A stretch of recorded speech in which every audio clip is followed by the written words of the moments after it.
mercenary takes on a job tracking down a target on a plane, but must protect that target when they're surrounded by people trying to kill them both. Hey, what's going on, Flick Talkers? Welcome back to another movie review. Here to give you guys my thoughts on the brand new Josh Hartnett film, Fight or Flight, which does come out this Friday, May 9th. It has a runtime of 1 hour and 37 minutes, and it is rated R. Now, this film is going to be completely spoiler-free, so anything I do allude to is going to be in the trailer, and if you guys haven't seen the trailer, I'm going to leave that down in the description below so you guys can watch it before you guys watch my review on it. Now, luckily, I was able to watch this movie a couple of days early, at least here in the States, as this movie was released for some reason in the UK at the end of February. Because when I did look up this movie's trailer, I saw in the comments a lot of people were like, yeah, I saw this movie already, you guys can watch it online, and I'm like, what's happening? So I'm going to give you guys my theater experience here once again in the United States, as it does release this Friday, and this was part of AMC's Screen Unseen. So now I usually peruse some Reddit threads on the day of to get my reveal of the mystery movie to see if it's worth my time. My AMC theater is kind of out of the way. So once I found out the movie Fight or Flight was playing, I was super pumped about it. So I got to my theater and it was an extremely mixed bag of patrons. It was very, very odd. I had some teenagers sitting next to me that smelled like weed. I had some elderly folks,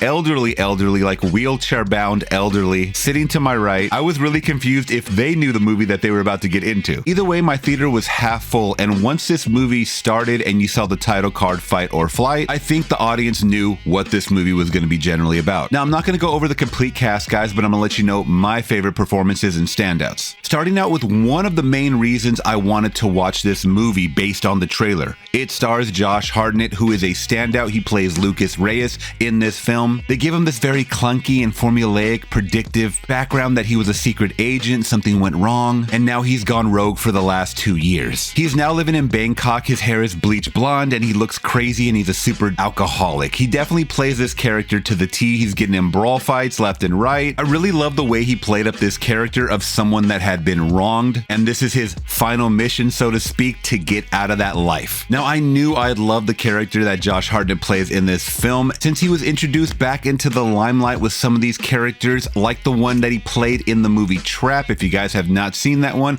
a lot of people don't like the M. Night Shyamalan films, and I totally understand that. I really liked his performance in that one. He actually plays a serial killer. I'm not going to give too much away, but please watch that one. And I gotta say, in this movie, he really shines, especially when he's stepping up the action and the choreography, the hand-to-hand combat that I'm going to get into. It's really in your face, a bloody wild ride, and he definitely seemed like the perfect man to cast. Once again, he has a lot on the line, so he just lets it all loose emotionally, physically. Oh God, by the end of this movie, you're like, how is this man still standing? Also, another favorite character of mine is Isha, played by Charithra Chandran. Now, I have not seen this actress in anything. She's in the Dune TV show, which I didn't even know existed, and more notably in Bridgerton. Now, as soon as this actress started getting into certain situations when craziness happens on the plane, I was like, this is a seasoned actress. She's super young, but she is a seasoned actress. I really loved her dedication to the role. She does play a flight attendant. She works hand in hand with Josh Hartnett's character, Lucas Reyes, and by the end, I thought they were a very fun pair. All right, now let's get into what this story is ultimately about. Now, this is Bullet Train. I know a lot of people are saying this is Bullet Train on a plane, Bullet Plane.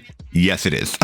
For sure. If you guys liked Bullet Train, you will absolutely love this one. Though, in Bullet Train's instance, I will say it had a lot more assassins that you kind of fell in love with, or at least cared a little bit about. In Fight or Flight, you don't really care about these assassins whatsoever. They're just coming at you at light speed. I think we spend time with the first assassin, and he's a little charismatic, a little charming. He is a big dude, and he's actually pretty funny, which, on a side note, I do want to mention that this movie has a lot of comedy beats that aren't really laugh out loud funny. It's more awkward funny, so you'll get a couple of chuckles from the crowd. You got some chuckles from me, and I think nowadays, if you're doing an action movie, you have to balance the comedy out a little bit. Now, I'm not going to say that this movie's a thrill ride from beginning to end. There's a lot of explanation, a lot of background stuff going on. Of course, when it comes to a very formulaic type of plot like this, you know, they're trying to retrieve something that could be a bomb that's worth billions of dollars, or it could save a billion lives. You get some moral dilemmas kind of thrown in there, so it's not really reinventing the wheel. Like I said, you're more going into this thing as a action beat 'em up. Now, this film is directed by James Madigan, who I did look up his resume, and he doesn't have much. I think he did more visual effects and a couple of episodes on series, but that's it. This is his directorial debut on the big screen. And I'm gonna be completely honest,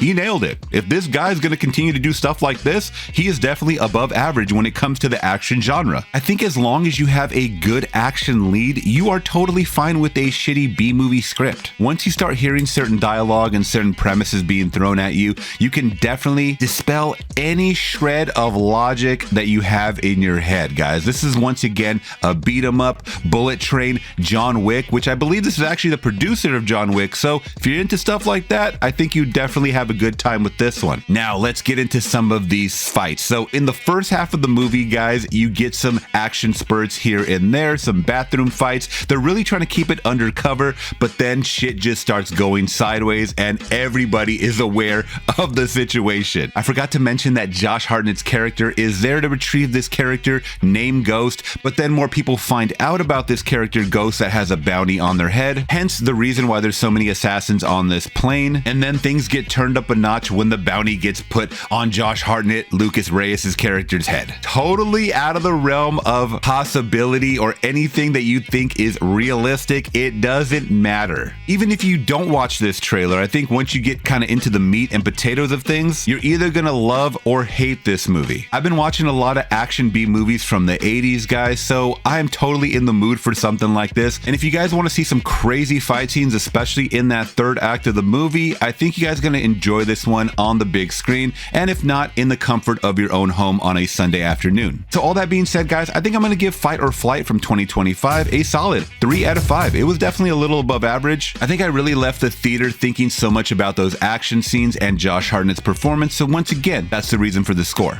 Alright, Flix Talkers, do you plan to watch Fight or Flight in theaters? If not, please let me know in the comments below. Are you guys gonna watch it at home, or are you guys gonna pass on this one completely? Please let me know. Make sure to hit that big thumbs up before you guys leave to support the channel, and consider subscribing today for more reviews like this and movie reactions here on the channel. Alright, Flix Talkers, till next one, I'm gone. Peace.